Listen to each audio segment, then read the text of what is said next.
হয়তো আপোনালোক সকলো অৱগত হৈছে যে ডিএলএডৰ ফাৰ্ষ্ট সেম আৰু থাৰ্ড সেমিষ্টাৰৰ যেটো ফাইনেল এক্সাম হয় হেতু পোষ্টপন কৰি দিয়া হৈছে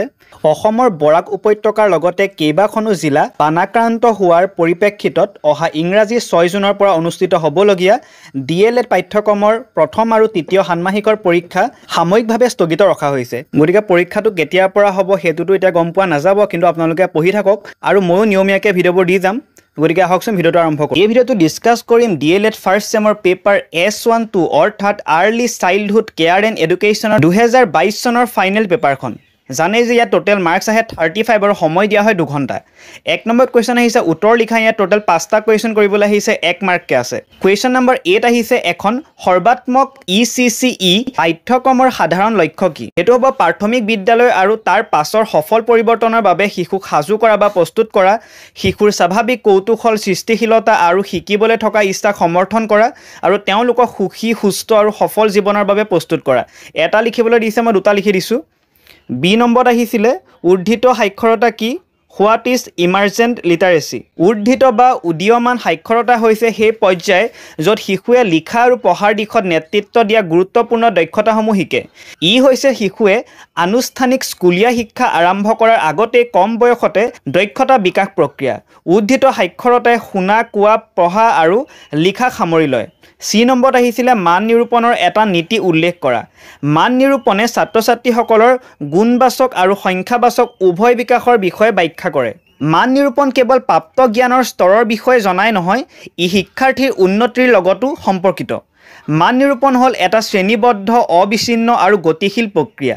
ডি নম্বৰত আহিছিলে ECCEৰ লগত জড়িত দুটা প্ৰধান সংস্থাৰ নাম লিখা এইকেইটা লিখিব পাৰে আপোনালোকে MWCD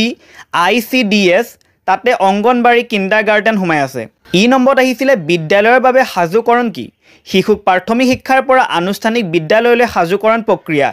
ই শিশুৰ বিকাশৰ বিভিন্ন দিশ সামৰি লয় প্ৰথমটো হৈছে সামাজিক আবেগিক প্ৰস্তুতি জ্ঞানমূলক প্ৰস্তুতি শাৰীৰিক প্ৰস্তুতি আবেগিক প্ৰস্তুতি এই গোটেইবোৰ দিশ সামৰি লয় গতিকে 1 মাৰ্কৰ কাৰণে আহিছে মই দীঘলকৈ লিখি দিছো যদি বেছিকা মাৰ্কস আহে লিখিব পাৰিব 2 নম্বৰত কোৱেশ্চন আহিছিলে প্ৰাৰম্ভিক শিক্ষণকালৰ প্ৰত্যাহ্বানবোৰ কি এই প্ৰত্যাহ্বানবোৰ দূৰীকৰণৰ বাবে ল'ব পৰা 4টা ব্যৱস্থাৰ বিষয়ে চমুকৈ লিখা টোটাল আহিছে 6 নম্বৰ 2021 চনৰ পেপাৰখনত মই প্ৰাৰম্ভিক শিক্ষণকালৰ প্ৰত্যাহ্বানবোৰ আলোচনা কৰিলো ইতিমধ্যে গতিকে মই ইয়াত ল'ব পৰা ব্যৱস্থাসমূহৰ বিষয়ে আলোচনা কৰিম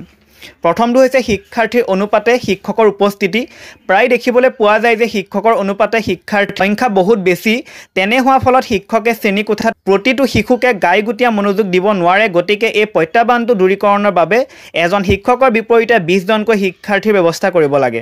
2 নম্বৰত হৈছে উপযুক্ত বা প্ৰশিক্ষণপ্ৰাপ্ত শিক্ষকৰ যোগান বেছিভাগ ECCE কৰ্মী আৰু শিক্ষক প্ৰশিক্ষণপ্ৰাপ্ত নহয় তেওঁলোকে কম বয়সীয়া শিশুৰ সৈতে কাম কৰাৰ পদ্ধতি সম্পৰ্কে একো নাজানে গতিকে ECCE পৰ্যায়ৰ বাবে উপযুক্ত বা প্ৰশিক্ষণপ্ৰাপ্ত শিক্ষকৰ যোগান ধৰিব লাগে 3 নম্বৰত গৃহকাৰ্যৰ পৰিমাণ হ্ৰাস সৰু সৰু ল'ৰা ছোৱালীৰ মূৰত প্ৰায় গৃহকাৰ্যৰ অত্যাধিক বুজা জাপি দিয়া হয় ফলত তেওঁলোকৰ মানসিক বিকাশ বিকৃত হোৱাৰ সম্ভাৱনা থাকে সেইবাবে গৃহকাৰ্যৰ পৰিমাণ হ্ৰাস কৰিব লাগে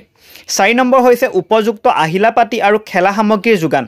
ECCEৰ গৃহবোৰত আহিলাপাতি আৰু খেলনাৰ যোগান নিচে সীমিত হোৱা দেখিবলৈ পোৱা যায় গতিকে উন্নত আহিলাপাতি আৰু খেলা সামগ্ৰীৰ যোগান ধৰিব লাগে 3 নম্বৰত কোৱেশ্চন আহিছে পাৰ্থক্য লিখা দুটা লিখিবলৈ দিছে 2-2কে 4 আছে প্ৰথমটো আহিছিলে প্ৰকল্প ভিত্তিক শিক্ষণ পদ্ধতি আৰু বিষয় ভিত্তিক শিক্ষণ পদ্ধতিৰ পাৰ্থক্য লিখিব দিছে প্ৰথমটো হৈছে প্ৰকল্প ভিত্তিক পদ্ধতিত ছাত্ৰ-ছাত্ৰীসকলে কোনো নিৰ্দিষ্ট বস্তু জগতৰ সমস্যা বা প্ৰশ্নৰ ওপৰত কাম কৰে আনহাতে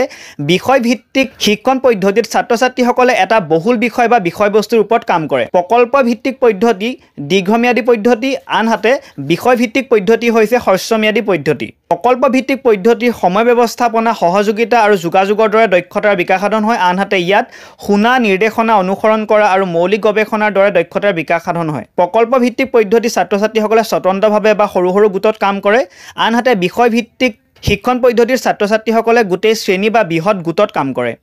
বি নম্বৰত কোৱেশ্চন আহিছিলে যথাৰ্থ মূল্যায়ন আৰু বিকাশ ভিত্তিক মূল্যায়নৰ পাৰ্থক্য 1 নম্বৰত যথাৰ্থ মূল্যায়নত স্মৃতি বা মুখস্থ কৰাৰ ওপৰত গুৰুত্ব আৰোপ কৰা হয় শিক্ষণৰ প্ৰদৰ্শনৰ ওপৰত ভিত্তি কৰি মূল্যায়ন কৰা হয় এই মূল্যায়নত মুখস্থ বিদ্যাৰ ওপৰত বহুতো বেছি গুৰুত্ব দিয়া হয় আনহাতে বিকাশ ভিত্তিক মূল্যায়নত ছাত্ৰ-ছাত্ৰীসকলৰ বিকাশ ঠিকমতে হৈছে নে নাই আৰু কিহৰ ওপৰত কাম কৰিব লাগিব সেই বিষয়ে বুজাত গুৰুত্ব দিয়ে যথাৰ্থ মূল্যায়ন সাধাৰণতে এটা পাঠ বা ইউনিটৰ শেষত ঘটে আনহাতে বিকাশ ভিত্তিক মূল্যায়ন সমগ্ৰ শিক্ষণ প্ৰক্ৰিয়া প্ৰক্ৰিয়াটো চলি থকা অবিৰত মূল্যায়ন 4 নম্বৰ কুৱেশ্যন আহিছিলে শিশুৰ সৰ্বাংগীন বিকাশৰ বাবে খেল ধেমালি আৰু সক্ৰিয় শিক্ষণ পদ্ধতিৰ ভূমিকা উদাহৰণসহ আলোচনা কৰা ইতিমধ্যে 2021 চনৰ পেপাৰখনত আমি খেল ধেমালিৰ গুৰুত্বতাৰ ওপৰত আমি আলোচনা কৰিলো গতিকে তাৰ পৰা চাই ল'ব কথাখিনি একে হয় 5 নম্বৰ কুৱেশ্যন আহিছে পাঠ্যক্ৰম কি ইচিচিৰ এখন সমতাপূৰ্ণ তথা প্ৰাসংগিকৃত পাঠ্যক্ৰম প্ৰস্তুতকৰণৰ মূল নীতি উল্লেখ কৰা যিকোনো এটা নীতিৰ বিষয়ে লিখা টোটেল আহিছে 7 নম্বৰ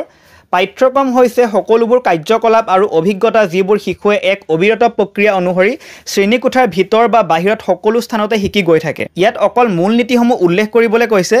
মই উল্লেখ কৰাৰ লগতে মই সকলো অলপ বহলাই লিখি দিছোঁ মই যিকোনো এটা লিখা নাই মই গোটেইকেইটা অলপ বহলাই লিখি দিছোঁ প্ৰথমটো লিখিছোঁ ইন্দ্ৰিয় প্ৰশিক্ষণৰ নীতি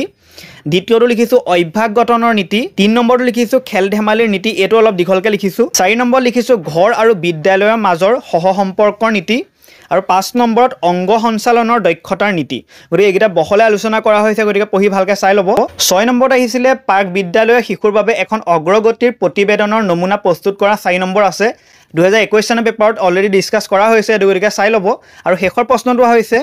ঘৰ আৰু বিদ্যালয়ৰ মাজত সুসম্পৰ্ক স্থাপনৰ বাবে বিদ্যালয়ত ল'ব পৰা কেইটামান কাৰ্যসূচী উল্লেখ কৰা টোটেল 4 নম্বৰ আছে প্ৰথমটো হৈছে শিক্ষক অভিভাৱক সংস্থা বা অভিভাৱক শিক্ষক সংস্থা আমি স্থাপন কৰিব পাৰোঁ অভিভাৱক আৰু শিক্ষকৰ মাজত নিয়মীয়াকৈ সভা অনুষ্ঠিত কৰি তাত ছাত্ৰ ছাত্ৰীৰ অগ্ৰগতি আৰু বিদ্যালয়ৰ কাৰ্যকলাপৰ বিষয়ে আলোচনা কৰিব পাৰি 2 নম্বৰত কৰ্মশালা বা আলোচনা চক্ৰ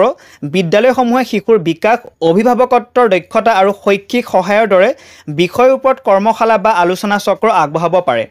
3 নম্বৰ হৈছে অভিভাৱকৰ ঘৰলৈ যোৱা শিক্ষকে অভিভাৱকৰ সৈতে সম্পৰ্ক গঢ়ি তুলিবলৈ আৰু ছাত্ৰ ছাত্ৰীৰ ঘৰুৱা পৰিৱেশ বুজিবলৈ ঘৰ ভ্ৰমণ কৰিব পাৰে 4 নম্বৰ হৈছে মুক্ত বা মুকলি ঘৰৰ ব্যৱস্থা বিদ্যালয়ত মুকলি ঘৰ অনুষ্ঠিত কৰিব পাৰি য'ত অভিভাৱকে শ্ৰেণীকোঠা চাব পাৰে শিক্ষকক লগ কৰিব পাৰে আৰু নিজৰ সন্তানৰ শিক্ষাৰ বিষয়ে জানিব পাৰে গতিকে এইখনে আছিল 2022 চনৰ ইচিচিৰ পেপাৰখন গতিকে যদি ভিডিঅ'টো চাই ভাল পালে তেনে চেনেলটো সাবস্ক্ৰাইব কৰিব নাপাহৰিব এনেকুৱা ধৰণৰ ভিডিঅ' পাই থাকিবৰ বাবে